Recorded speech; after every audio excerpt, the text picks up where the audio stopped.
اور میں اکثر اپنے دوستوں سے کہتا ہوں کہ آپ اللہ کا شکر ادا کرو، ورنہ آپ جا کے جن اسلامی حکومتوں میں علماء کے پاس سیاسی قوت نہیں، ان کے پاس بولنے کی جرت بھی نہیں، وہ کچھ بول بھی نہیں سکتے، آپ جا کے دبئی میں ایک شیخ، ایک خطیب صاحب، وہ اچھی طرح میرے جیسا یہ چوغا، اس کے اوپر عود کا عطر، ہاتھ میں اچھا سا خاصا موبائل، باہر اچھا سا فراڈو، یہ سب کچھ فیسلٹیز، اس کے ساتھ وہ آ کے جب خطبہ شروع کرے گا، سرکار کی جانب سے جو چیز لکھا ہوگا وہ اس پر بحث کریں گے، نماز پر، زکوٰۃ پر، حج پر اور ان چیزوں پر، والدین کے حقوق پر۔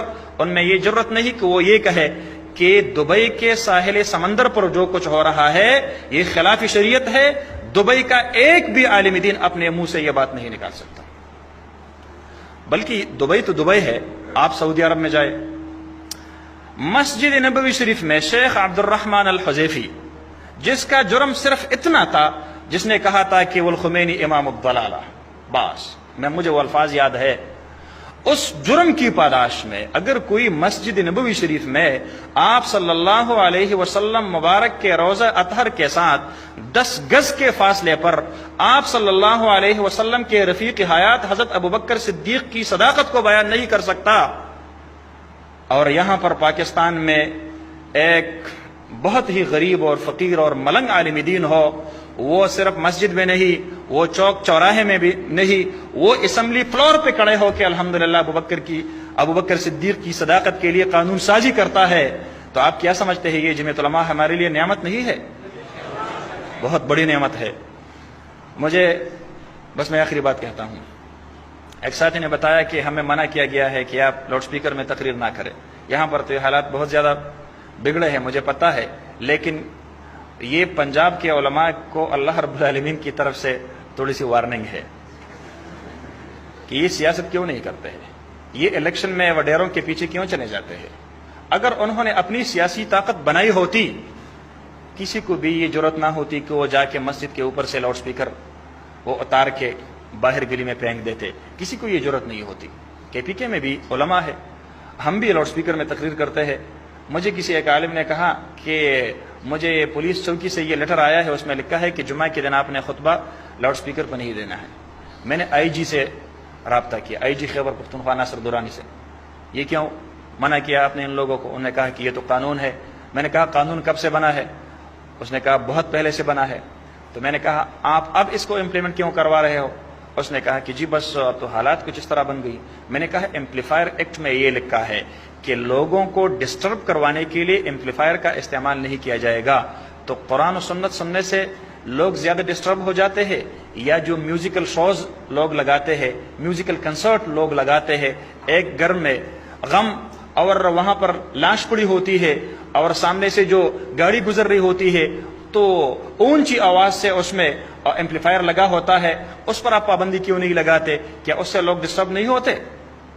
مجھے جواب میں کہنے لگے کہ مولانا صاحب بس ہم کیا کریں، ہماری مجبوری ہے۔ میں کیا مجبوری ہے؟ اگر جس دن آپ نے یہ چوکوں اور چوراہوں پر ہونے والے دھرنوں اور مجروں پر پابندی لگائی لاؤڈ سپیکر میں، اسی دن ہم جمعہ کا خطبہ بھی لاؤڈ سپیکر پر نہیں دیں گے۔ لیکن اگر وہ اپنے دھرنے اور اپنے مجرے اور اپنے میوزیکل شوز اور اپنے میوزیکل کنسرٹ کے لیے لاؤڈ سپیکر کا استعمال کر رہے ہو، وہاں پر ایمپلیفائر ایکٹ لاگو نہیں ہوتا، تو میں انشاءاللہ اپنے قرآن و سنت کی تبلیغ اور پرچار کے لیے لاؤڈ سپیکر کا استعمال ہم ضرور کریں گے۔ اس پر کوئی مائک اس پر کوئی مائک کا لال بھی پابندی نہیں لگا سکتا۔ اور میں نے اس کو یہ بھی کہا کہ آپ خامخواہ زور لگاتے ہیں۔ اس نے کہا کہ جی ہمیں اوپر سے حکم ملا ہے۔ میں نے کہا آپ کو جس اوپر سے حکم ملا ہے، ہمیں اس سے بھی اوپر سے حکم ملا ہے، بلغ ما انزل الیک، بلغ ما انزل الیک۔ اللہ رب العالمین کے دین کو پہنچانا یہ آپ صلی اللہ علیہ وسلم مبارک کی ذمہ داری تھی، اور اس کے بعد آپ کے ورثاء خلفاء جانشین علماء کی ذمہ داری ہے۔ ہم اپنی ذمہ داری کو پورا کرنے کے لیے لاؤڈ سپیکر کا بھرپور استعمال کریں گے۔ اور اگر آپ نے خامخواہ ایف آئی آر کٹوانی ہے تو سب سے پہلے ایف آئی آر میرے خلاف کٹوائے، اور میرے لیے ہتھکڑیاں لائے، میں ہتھکڑیوں کو ویسے ہاتھ کو نہیں لگاتا، میں اس کو چوم کر اپنے ہاتھوں میں لگاؤں گا اور فخر کرتے ہوئے میں جیل میں داخل ہو جاؤں گا کہ کوئی 302 میں آیا ہے اور کوئی چوری میں آیا ہے، کوئی ڈاکے میں آیا ہے، اور میں قرآن و حدیث کی دعوت کو لاؤڈ سپیکر پر عام کرنے کی جرم میں آیا ہوں، میرے لیے سعادت کی بات ہوگی۔ الحمدللہ اس دن کے بعد اس نے پھر اس طرح کی کوئی ڈائریکشن نہیں ایشو کی ہے۔ تو جہاں پر آپ کی سیاسی قوت مضبوط ہوگی، آپ کے ادارے محفوظ ہوں گے، آپ کے علماء محفوظ ہوں گے، آپ کی تبلیغی جماعت محفوظ ہوگی۔ اللہ رب العالمین جمعیت علماء اسلام کو دن دگنی رات چگنی ترقی نصیب فرمائے۔ اللہ رب العالمین ہمارے اکابرین کی جو سرپرستی، ان کی جو سایہ شفقت ہے، وہ تادیر ہمارے سروں کے اوپر رکھے۔ میں حضرت کے سامنے اتنی ساری باتیں کہنے کہ میں معذرت چاہتا ہوں، اگر کوئی غلطی ہوئی ہو تو میں معافی چاہتا ہوں، اور حضرت دعا فرمائیں گے، پھر انشاءاللہ ہم آپ سے رخصت لیں گے۔ جزاکم اللہ۔ لا إله إلا الله، لا إله إلا الله، لا إله إلا الله، ما لنا رب سواه. لا إله إلا الله، لا إله